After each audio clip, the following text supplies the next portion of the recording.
بسم اللہ الرحمن الرحیم.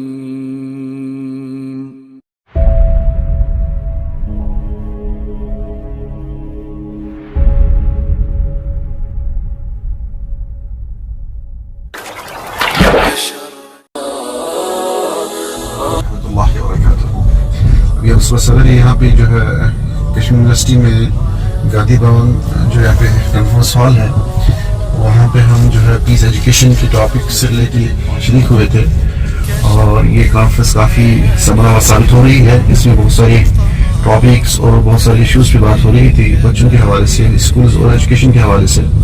اب یہاں سے جو ہے ہم رخ کر رہے ہیں پروفیسر مظفر ندوی صاحب کے یہاں، جن کی طبیعت ابھی کچھ روز پہلے خراب ہوئی تھی، یعنی کہ ان کو ایک مائنر سا ہارٹ اٹیک آیا تھا. تو کل رات پتہ چلا تھا. اب یہاں سے ارادہ کر رہے ہیں ان کے گھر جانے کا، انشاءاللہ ان کی خوشی کریں گے، ان کی خیریت پوچھیں گے. انشاءاللہ اللہ تعالیٰ ان کو شفائے کامل عاجل دے. وہ ہماری اس ملت کا، ہماری کشمیر کا سرمایہ ہے. عربی زبان کے حوالے سے، عربی ادب کے حوالے سے ان کا زبردست کنٹریبیوشن ہے. رب کائنات سے دعا گو ہوں کہ رب کائنات ان کو صحیح سلامت اور صحت و عافیت کے ساتھ جو ہے ہم پر ان کا سایہ تعدیر قائم رکھے. چلیے وہاں ان کی گھر پہنچ کر انشاءاللہ مزید بات ہوتی ہے اور آپ کے ساتھ شیئر کریں گے. تو میں ابھی مظفر ندوی سر کے گھر پہ ہوں، اور جو ہے یہ مجلۃ تلمیذ ہے، اور میں ابھی ان کو یہ بک دے رہی ہوں. شکریہ. اور جو میرا پہلا سوال ہے آپ سے، آپ کی طبیعت ابھی کیسی ہے؟ الحمدللہ میں بالکل ٹھیک ٹھاک. آپ نے جو ہے بڑے بڑوں کے لیے عربک میں کتابیں لکھی ہے، تو آپ کے من میں یہ خیال کہاں سے آیا کہ جو ہے آپ ہم جیسے چھوٹے بچوں کے لیے عربی میں کتابیں لکھی، اور آپ نے کتابیں بھی لکھی ہوئی ہے ہمارے لیے، سلسلۃ للتواصل اللغۃ العربیہ. آپ کے من میں یہ خیال کہاں سے آیا؟ ہاں بیٹا، جب میں ندوے سے فارغ ہو گیا تو میری خواہش رہی کہ ہم کشمیر میں جو ہمارا علاقہ ہے، جو ہماری ریاست ہے، یہاں ہم عربی جو ہے اس کی رواج دے دیں لوگوں میں، اور اس کو پھیلائیں. اور اس کے پھیلانے کے لیے صرف بڑے ہی لوگ اس کے مستحق نہیں ہیں، بلکہ بچوں میں بھی یہ عربی زبان پروان چڑھے اور بچے بھی اس کو سیکھیں. جب بچے سیکھیں گے تو ان کو پہلے ہی سے اس کی جو ہے اس کی فطرت بن جائے گی اور اس کی طبیعت بن جائے گی، آگے ان میں اور جو پیدا ہوگا. عربی زبان کے حوالے سے آپ کا بہت بڑا کنٹریبیوشن ہے کشمیر میں، اور آپ جو یہ عربی بول رہے ہو، اور آپ نے جو ہمارے لیے کتابیں لکھی ہے، اور آپ کیا سوچ رہے ہو کشمیر میں عربی کے حوالے سے فیوچر کیا ہوگا کشمیر کا؟ بہت اچھا فیوچر ہے الحمدللہ.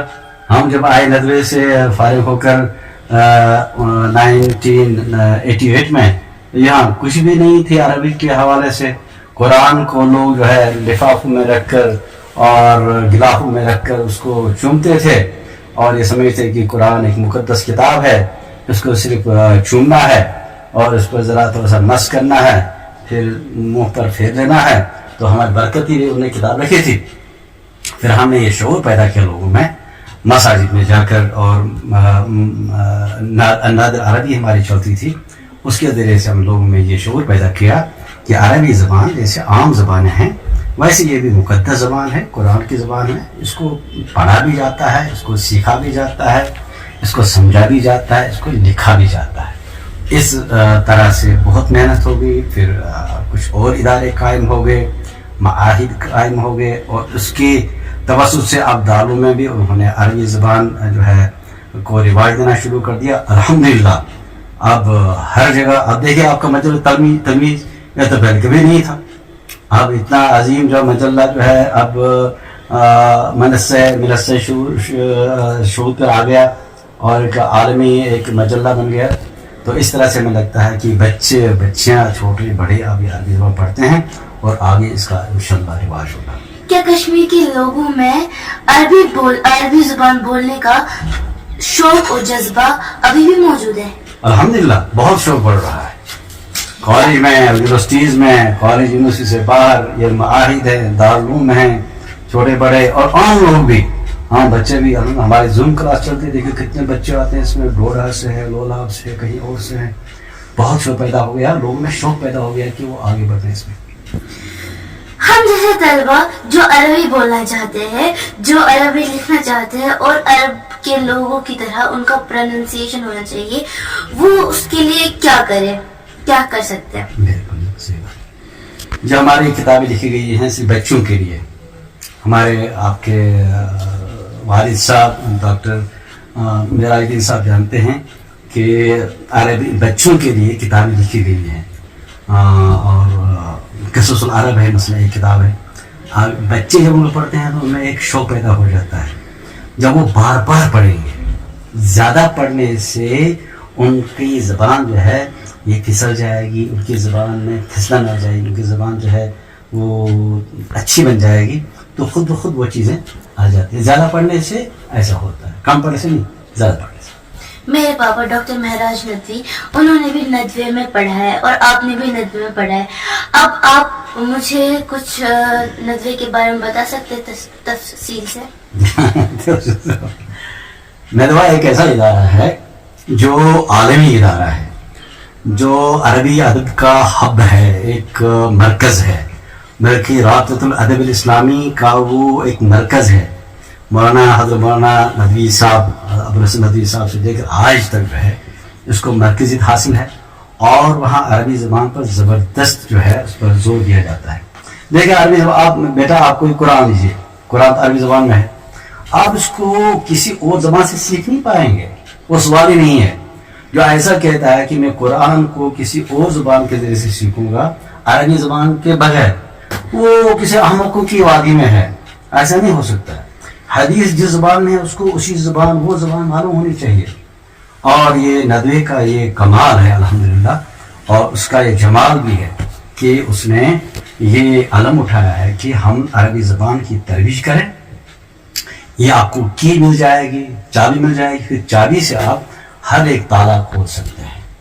تو یہ ندوے کی خاصیت یہ نہیں ہے کہ اس میں وہاں تفسیر نہیں ہے, تفسیر کا بھی کام ہوتا ہے, اور حدیث پر بھی کام ہوتا ہے, فقہ پر بھی کام. ابھی بڑی ایک کانفرنس ہوگی فقہ پر, وہاں کتنے لوگ آئے تھے. وہ تمام چیز ہوتے ہیں. اس کے ساتھ ساتھ عربی جو زندہ عربی زبان ہے اس پر وہاں زبردست کام ہوتا ہے, اور کیونکہ یہ کی ہے ہر ایک چیز.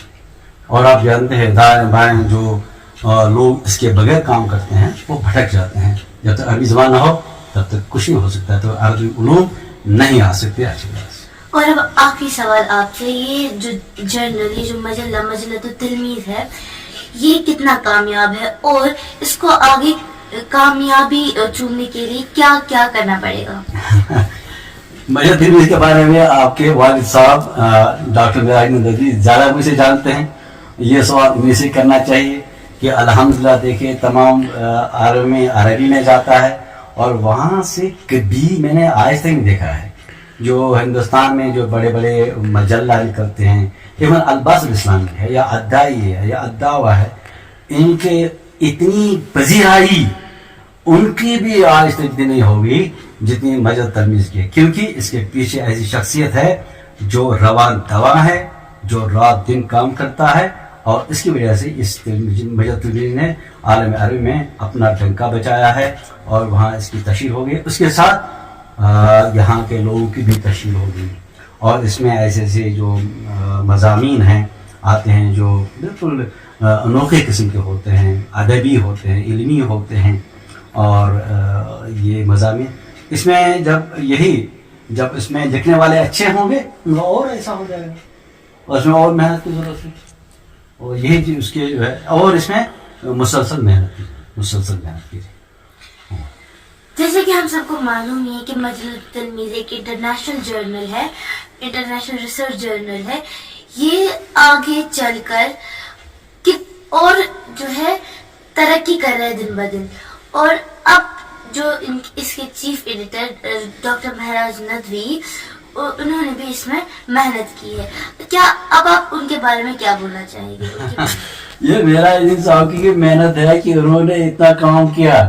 یہ کشمیر کی تاریخ میں پہلی مرتبہ ایسا ہوا. دیکھیے یہ ہے ایک فرد واحد, اور اس مجلے کے الگ سے اس کے لیے فنڈز ہوتے ہیں, اور فنڈز گورنمنٹ دیتی ہے. اس کا کوئی فنڈ نہیں ہے, اور فنڈ کے بغیر ہی یہ کیسے کرتے ہیں یہ مجھے بھی معلوم نہیں ہے. کہاں سے کرتے ہیں کیا کرتے ہیں، یہ ان کی انتر محنت ہے، یہ ان کا خلوص ہے، یہ ان کا جو ہے یہ خلوص بھی ہے، ان کی قابلیت ہے، ان کی اہلیت ہے کہ اس بڑے مجلہ کو وہ ہر مہینے جو ہے منت سے شروع کرتے ہیں انشاءاللہ، اور آگے بڑھے گا، اور ان کی محنت جو ہے انشاءاللہ اور جو ہے فروٹس لائے گی، اور وہ اپنا جو ہے نتائج لائے گی انشاءاللہ۔ تو یہ ایک مختصر سی ملاقات تھی پروفیسر مظفر ندوی سر کے ساتھ، اور اللہ تعالیٰ ان کو صحیح سلامت رکھے اور ان کو لمبی عمر عطا کرے، اور ہمیں سارے سوالوں کے جواب بھی ملے، اور آپ نے وہ سارے سوال بھی سنے اور آپ کو ان کے جواب بھی ملے، اور اللہ تعالیٰ ان کو صحیح سلامت رکھے۔ اور اس کے ساتھ ساتھ انشاءاللہ ہم پروفیسر مظفر ندوی سر کے مشوروں پر عمل کریں گے، اور ان کے مشوروں کی مدد سے ہم کامیاب رہیں گے۔ مع السلام، الی اللقاء۔